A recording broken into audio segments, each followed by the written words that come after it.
नमस्कार मंडळी. हा मित्रांनो बोलतो, मी मंडळी बोलते तुम्हाला. तर आजचा व्हिडिओ तुम्हाला थंबनेल वरून कळलंच असेल की आजचा व्हिडिओ काय आहे. तर आजचा व्हिडिओ असणार आहे places to visit in Ratnagiri. तर मी रत्नागिरीची आहे आणि बिंग अ कोकणाची गर्ल मी ह्याला पण खूप सारं रत्नागिरी फिरवलंय ऑलरेडी. म्हणजे आम्ही दोघांनी पण फिरलोय, मी पण ह्याच्यासोबत खूप फिरली आहे रत्नागिरी. तर आज आम्ही तुम्हाला सांगणार आहोत रत्नागिरीतले असे काही प्लेसेस जे तुम्ही 2 ते 3 दिवसात कव्हर करू शकतात.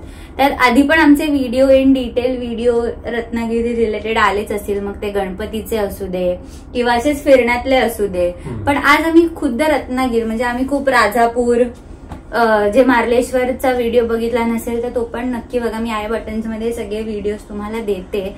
तर मार्लेश्वर वगैरे सगळं मी फिरलंय, पण हे खुद्द रत्नागिरीत नाहीये. सो रत्नागिरी जिल्हा खूप मोठा आहे. रत्नागिरी जिल्ह्यात ही सगळी गावं जसं की चिपळूण, संगमेश्वर, राजापूर, खेड हे सगळे रत्नागिरी जिल्ह्यामधली ही गावं आहेत. पण खुद्द रत्नागिरी मधली काही प्लेसेस अशी काही ठिकाण आहेत की जी खूप फेमस आहेत. खूप व्हिडिओज ऑलरेडी त्याच्यावरती बनलेले आहेतच.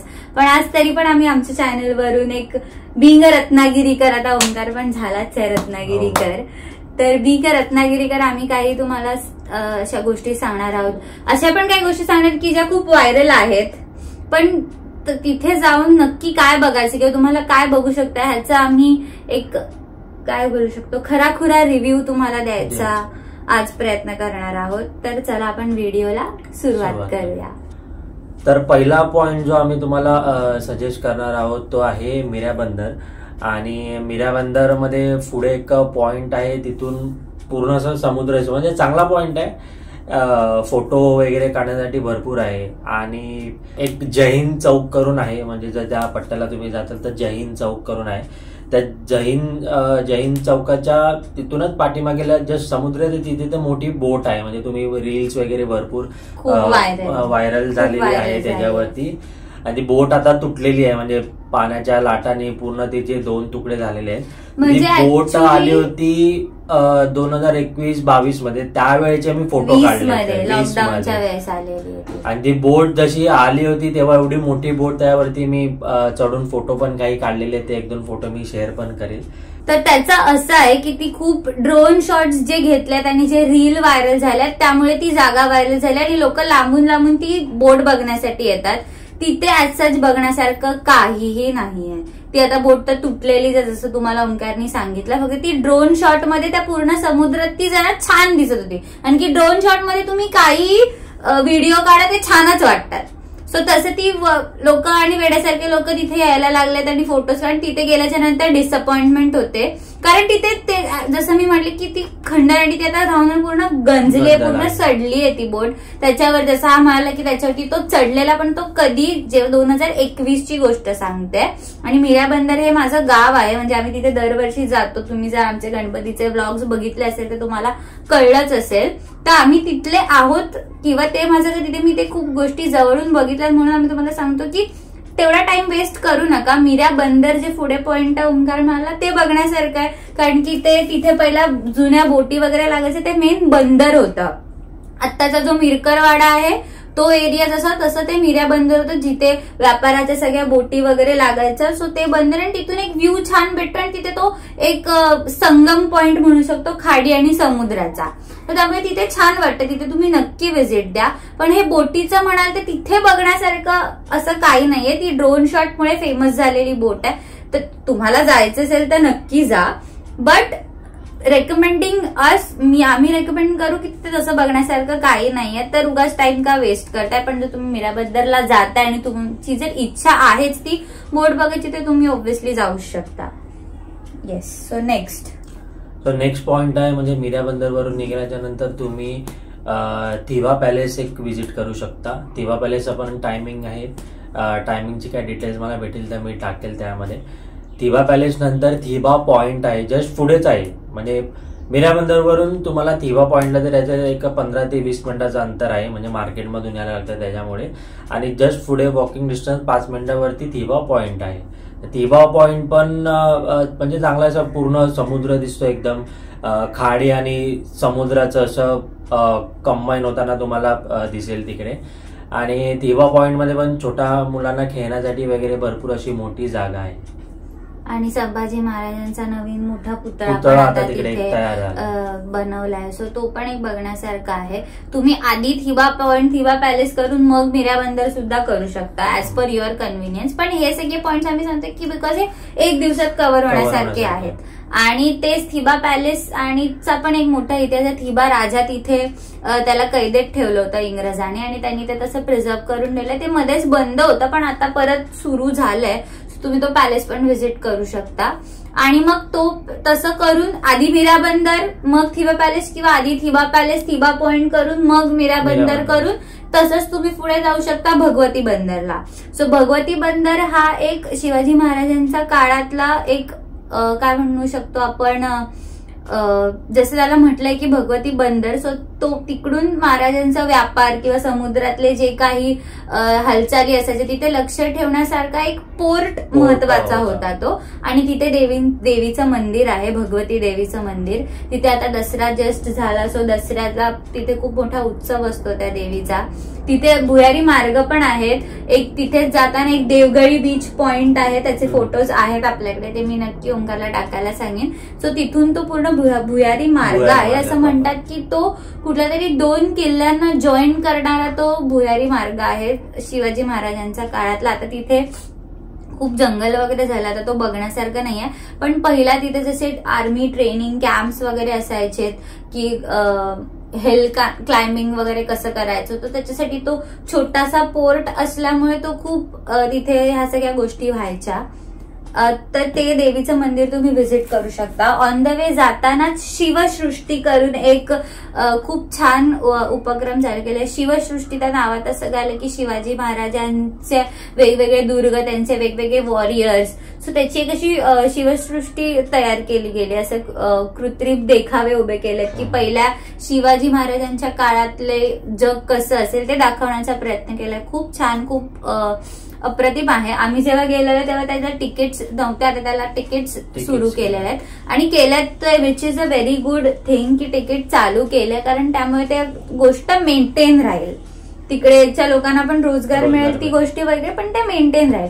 तो अशी ही जी काही 3-4 ठिकाणं आहेत ती तुम्ही ऑब्व्हियसली एका दिवसात पूर्ण करू शकता, जी रत्नागिरीतली आहेत. अजून त्यात मी ऍड ऑन करीन, विच इज आपण जो व्हिडिओ बनवला आहे, बघितला नसेल मी प्रत्येकदा सांगते, नक्की जाऊन बघा.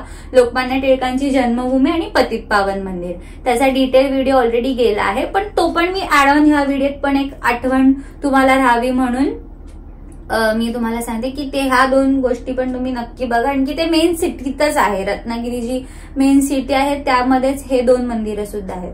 सो अशी ही 4-5 ठिकाणं तुम्ही एका दिवसात नक्की कव्हर करू शकता. स्टेकेशन्सचे ऑप्शन्स म्हणाल तर त्याचे डिटेल्स मी डिस्क्रिप्शन मध्ये देईनच, की रत्नागिरी सिटीमध्ये जो तुम्हाला असं पण तुम्ही ठरवू शकता की एक बेस आपण रत्नागिरी सिटीत राहूया, कारण की सिटीत राहिल्यामुळे तुम्हाला जे काय बाजूचं कम्युट आहे, हॉटेल्स, रेस्टॉरंट्स, ते सगळं तुम्हाला जवळ भेटेल. एक गाडी तुम्ही हायर करू शकता. जर तुम्ही फॅमिली असाल तर तुम्ही काहीतरी रेंटल एखादी गाडी, सेल्फ ड्राईव्ह अजून तरी रत्नागिरीत सुरू झालेलं नाहीये, पण येस एक रेंटल बिझनेस सुरू झालाय की जिथे तुम्ही बाईक रेंट करू शकता. तुम्ही कपल असाल किंवा यंग असा ग्रुप फ्रेंड्सचा जात असेल, तुम्हाला जर बाईकनी किंवा स्कूटीने एक्सप्लोअर करायचं असेल तर एक नवीन स्कूटी बाईक रेंटलचं शॉप नवीन ओपन झालंय. सो त्यांचे पण डिटेल्स मला मिळाले तर मी नक्की डिस्क्रिप्शन मध्ये टाकेन. तुम्ही त्यांना कॉन्टॅक्ट करून बाईक वगैरे रेंट करू शकता किंवा खूप सारे म्हणजे तुम्हाला विथ ड्रायव्हर गाडी मिळेल. जर तुम्ही मोठी फॅमिली असाल तर तुम्ही त्यांच्याशी हे करून, किंवा रिक्षा पण एक ऑप्शन आहे. रिक्षावाले पण, हे जर तुम्हाला सगळं फिरायचं ते रिक्षावाले सुद्धा तुम्हाला इझिली फिरवू शकतील. तुम्ही एक रिक्षा, जर तुम्ही सिटीत राहत असाल तर कुठला तरी रिक्षावाला एक डिसाईड करून त्याला बन की बाबा आम्हाला इथे इथे फिरायचंय आणि कसं काय ते तुम्ही त्यांच्यासोबत डिस्कस करून सांगू शकता. आणि भगवती बंदर वरून रिटर्न येतानाच एक on the way sunset point आहे लाईट हाऊस करून. सो लाईट हाऊस जो आहे म्हणजे तो सनसेटच्या वेळेलाच बघायला भरपूर चांगला वाटतो. त्याचा पण टायमिंग आहे, त्याचा पण टायमिंग भेटल्याच्या नंतर मी सांगेलच. 4 आपण गेलेला 4 ते 5:30 त्याचा टायमिंग आहे. तसं त्याचा टायमिंग आहे. आणि एंट्री फीज पण आहे. एंट्री फीज एवढी जास्त नाही आहे, म्हणजे कपल असाल तर 50 रुपयामध्ये काम होऊन जातं. त्याचे पण काही डिटेल्स भेटले तर ते टाकेल. तर तो एक पॉइंट आमच्याकडून मिस झाला होता. सो येस, म्हणजे असा लाईट हाऊस करून सनसेट बघू तुम्ही तुमचा अशा प्रकारे डे 1 एंड करू शकता लास्ट आपलं लाईट हाऊस बघून. कारण की जसं ओमकारी म्हणले की सनसेट मध्ये जाण्यात तिथे आणि 5:30ला ते बंदच करतात, त्यामुळे त्या लेट तर तुम्ही जाऊच शकत नाही कारण की ऑब्व्हियसली बंदच होऊन जातं. सो तो बघून अशा प्रकारे तुम्ही डे 1 तुमचा एंड करू शकता. हे सगळे पॉईंट डे 1 मध्ये आरामात कव्हर होण्यासारखं आहे. डे 2 तुम्ही स्टार्ट करू शकता. पावसमध्ये एक मंदिर आहे स्वामी स्वरूपानंद. म्हणजे समजा की तुम्ही सकाळी जर निघालात 10 वाजता तर तिथे तुम्हाला पोचायला एक हार्डली 1 ते 1.5 तास जाईल. तिथे गेल्या तिकडे दर्शन वगैरे झाल्याच्या नंतर दुपारी तिथे एक खिचडी भेटते. म्हणजे तुमचं दुपारच्या जेवणाचं पण होऊन जातं, असं बोलायला काही हरकत नाही. तो खिचडी म्हणजे प्रसादाच्या हिशोबाने ती डेली आणि हे चालूच असतं. खिचडी आणि त्यांचं एक वेगळ्याच प्रकारचं लोणचं असतं, तो डेली चालू असतं. खूप छान असतं म्हणजे टेस्ट एकदम वेगळीच टेस्ट, तुम्ही मिस करू नका. सो डे 2 आम्ही असं सजेस्ट करू की सकाळी पहिला तिथे जाण्यापेक्षा डे 2 तुम्ही थोडा निवांत पण सुरू करू शकता. तिथे जाऊन ती 12 वाजता वगैरे सुरू होतं त्यांचा जो प्रसादाचा टाइम आहे. सो तुम्ही त्या प्रकारे किंवा तुम्हाला डे 1 मध्ये जर वेळ पण असेल जर तुम्हाला इन मिडल पण डे 1च्या जर पावस करायचं असेल तर तुम्ही तसंही करू शकता. स्वामी स्वरूपानंद यांचं दर्शन झाल्याच्या नंतर तुम्ही कशिडी पॉइंटला येऊ शकता. कशिडी पॉइंट आणि कशिडी बीच म्हणजे ते एकत्रच आहे. कशिडी पॉइंट फक्त जो आहे वरतून पण पूर्ण अख्खा समुद्र दिसतो.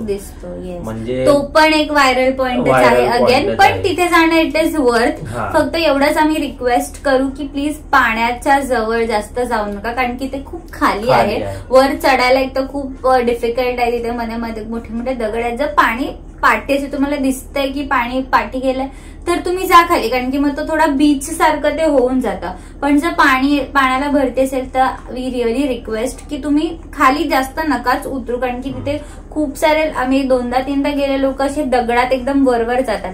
पाणी भरले तेव्हा नसेल पण पाण्याची पातळी कधी अचानक वाढेल आणि वरेल वी नेव्हर नो. तो समुद्र आहे.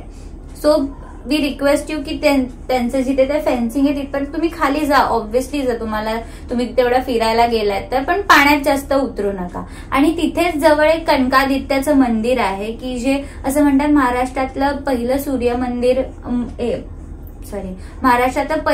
मंदिर तिथे आहे. ती सूर्यनारायणाची मूर्ती तिथे त्या बीच जो देवगडी बीच तिथे आहे तिथेच ती मिळाली होती आणि तिथे त्या गावात त्याची स्थापना केली आहे. खूप सुंदर मंदिर आहे. तर ते कोकण तुम्ही म्हणत असाल की आम्ही खूप सारे मंदिरांचे रेफरन्स देतोय पण जसं गोवामध्ये आपण जाऊन कॅफे हॉपिंग करतो तसं जर तुम्ही कोकणात जाताय तर मंदिर हॉपिंग ही खरंच खूप बेस्ट गोष्ट आहे कारण की कोकणातली मंदिर इतकी सुंदर आहेत. का नाही बघावं, का नाही जाऊन तिथे आपलं कल्चर एक्सप्लोअर करावं. त्या निमित्ताने आपण छोट्या छोट्या गावांमध्ये जातो, तिथली संस्कृती आपल्याला समजते.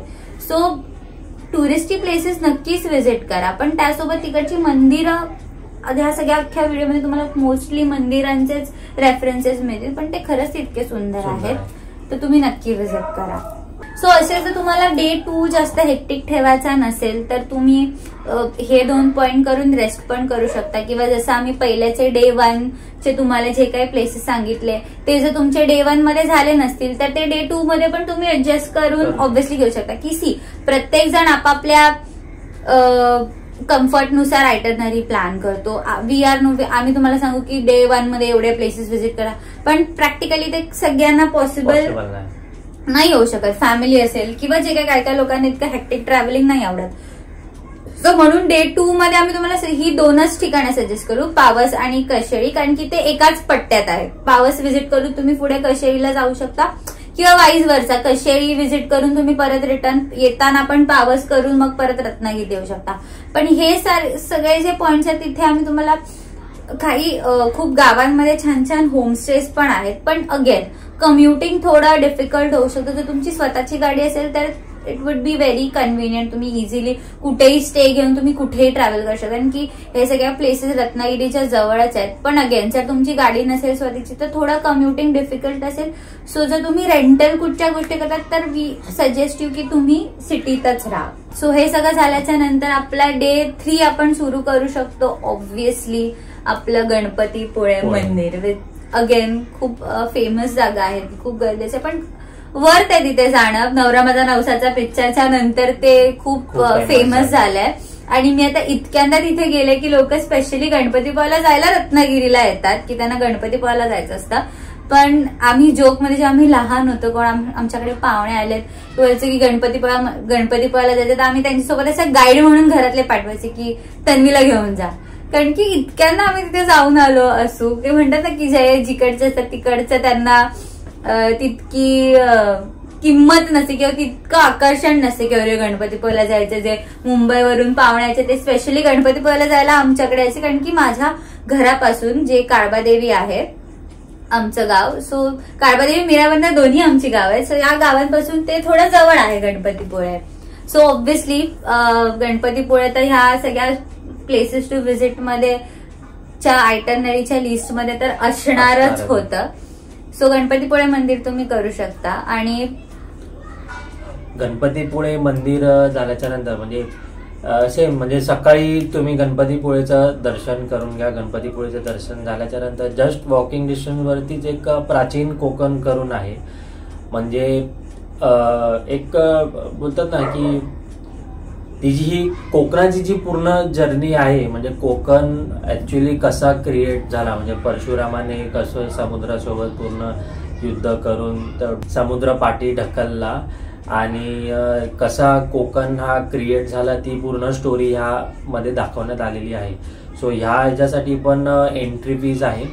गाडी गेलं तर गाडीचे पार्किंग फ्री आहे. कॅमेराचे वेगळे पैसे आहेत आतमध्ये, आणि आतमध्ये त्यांच्याकडूनच एक गाईड भेटतो. गाईडचे वेगळे पैसे नाही आहेत. एक ग्रुप क्रिएट झाल्याच्या नंतर गाईड तो स्वतःच सांगत जातो की हे झालं होतं ते झालं होतं. त्या सगळ्या गोष्टी तुम्हाला तिकडे आतमध्ये बघायला भेटतात.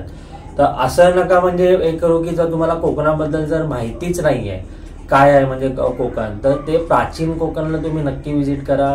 प्राचीन कोकणला व्हिजिट केल्याच्या नंतर तुम्हाला कळेल की एक्झॅक्टली कोकण काय होतं. ते असं आहे, कोकण काय होतं, काय आहे आणि काय असणार आहे. आणि हा प्रकल्प खरंच खूप छान आहे. तिथे खूप सारी झाडं आहेत वेगवेगळ्या प्रजातींची. तर त्यांनी तिथे त्यांचे बिलबोर्ड लावले. जर तुम्ही फॅमिली असाल, तुमच्यासोबत लहान मुलं असतील तर मी नक्की रेकमेंड करेन की तुम्ही प्राचीन कोकणला नक्की जा. कारण की मराठीत खूप छान माहिती ते लोक देतात आणि खूप छान उपक्रम हा आहे. सो तुम्ही ते नक्की व्हिजिट करा. आणि तिथूनच मग जसं ओंकार म्हणाले की पहिला तुम्ही ऑब्व्हियसली गणपतीपुळ्यापासून सुरू करा.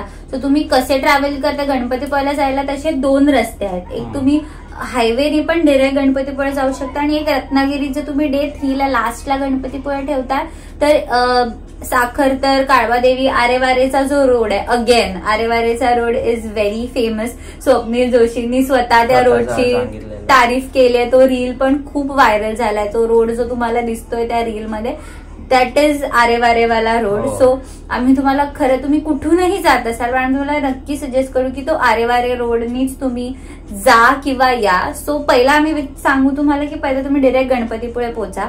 रिटर्न येताना तुम्हाला तो आरेवारे बीच लागेल. तो अख्खा असा कर्व आहे छान, जिथे मध्ये मस्त मॅगीज आणि बुट्टा वगैरेचे स्टॉल्स आहेत. तिथे तुम्ही छान बसा.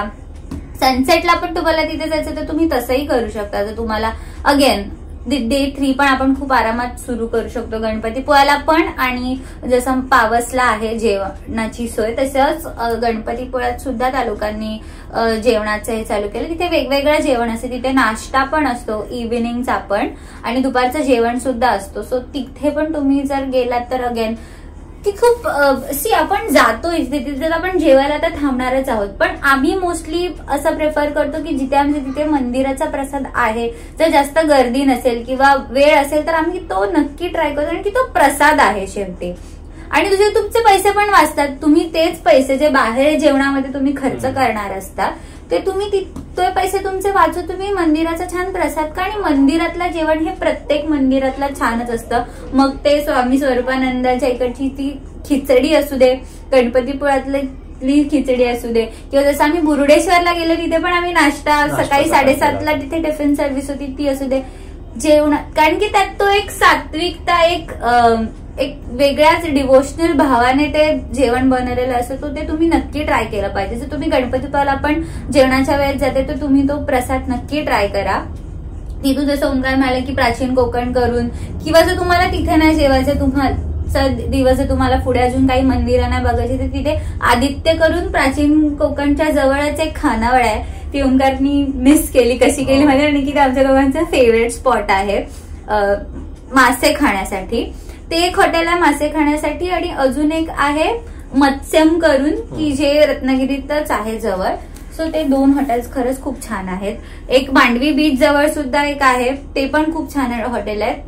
आम्हाला कमेंट करून नक्की सांगा बेस्ट सी फूड स्पॉट रत्नागिरीत गेल्याच्या नंतर कुठे आहेत. त्याचा आम्ही एक वेगळा व्हिडिओ नक्की बनवू. जर तुम्हाला जाऊन ऑथेंटिक छान मासे खायचे तर तुम्ही कुठे खाऊ शकता जर तुम्ही रत्नागिरीत जाताय, तर त्याचा व्हिडिओ जर तुम्हाला हवा असेल तर नक्की कमेंट करा. तुमचे प्रतिक्रिया आम्हाला खरंच कमेंट मधून कळवा तुम्ही. आम्ही we would be happy to do video on that. आम्हाला खरंच खूप छान वाटेल की तुम्ही स्वतःहून काहीतरी सजेस्ट करता आणि त्याच्यावरती आम्ही व्हिडिओज बनवू. तुम्हाला जर काही असे कपल चॅलेंजेस किंवा कपल ह्याचे वेगवेगळे व्हिडिओज आमच्याकडून वेगवेगळे, तुम्ही पण आम्हाला विषय सजेस्ट करू शकता. कारण किती डोकं लावणार होतं असं व्हायला लागलं. सो तुम्ही पण सजेस्ट करा. सॉरी हे व्हिडिओच्या मध्येच मी बोलते, पण सजेस्ट करा, आम्ही त्या रिलेटेड व्हिडिओ नक्की बनवू. सो हा आपण कंटिन्यू करूया. आणि आरेवारे बीच असं नाही म्हणता येणार, पण तो पॉइंट एकदम बघण्यासारखाच आहे. त्या पॉइंटला आल्यावरती 1-2 मिनिटं थांबा, समुद्र बघा किती आहे. म्हणजे पॉइंट एकदम बघण्यासारखाच आहे तो.